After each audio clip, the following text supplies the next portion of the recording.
Assalamualaikum warahmatullahi wabarakatuh. Sebelumnya, yuk klik dulu subscribe dan lonceng dari channel kami Farouk Al-Ridho.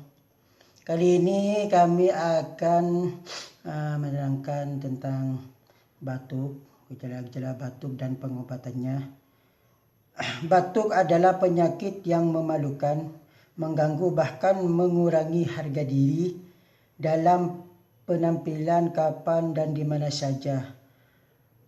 Batuk dapat disebabkan 1. Karena kurang tidur, 2. Masuk angin, yang ketiga banyak berkendaraan, yang keempat udara kotor dan berdebu, yang kelima sesak nafas karena rokok.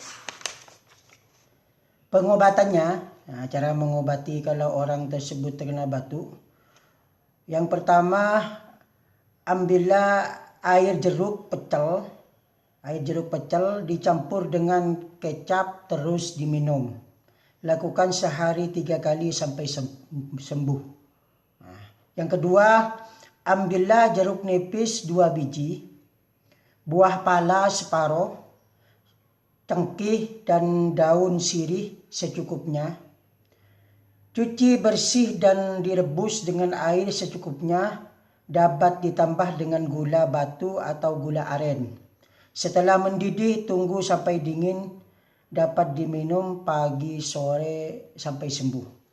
Yang ketiga, ambillah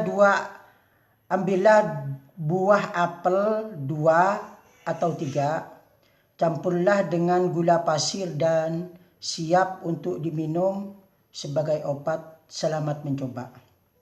Selanjutnya, batuk berdarah. Batuk berdarah disebabkan karena radang paru-paru, sedang penyakit itu sendiri disebabkan oleh kuman-kuman tuberkulosis. Penyakit ini mudah sekali menular, dapat dengan pakaian, bahkan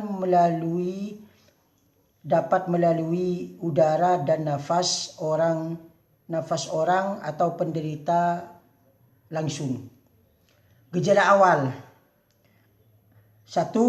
Terasa nafas sesak atau sakit. 2. Nafsu makan berkurang.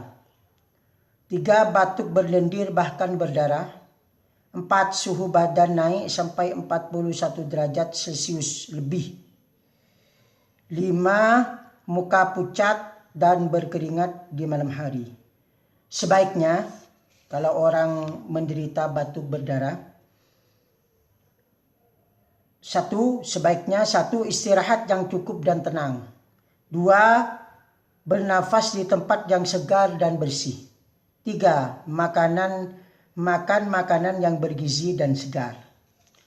Cara mengobatinya: ambillah kunir, kencur secukupnya. Bersihkan dengan air sesudah dikupas. Tumbuklah dengan halus, peraslah dan tambahlah air, rebuslah sampai mendidih. Dapat ditambah dengan gula jawa atau gula batu. Setelah dingin dapat diminum setengah gelas pagi dan sore. Minumlah berurang-urang. Demikianlah guys cara pengobatan batuk dan batuk berdarah. Semoga bermanfaat. Wassalamualaikum warahmatullahi wabarakatuh.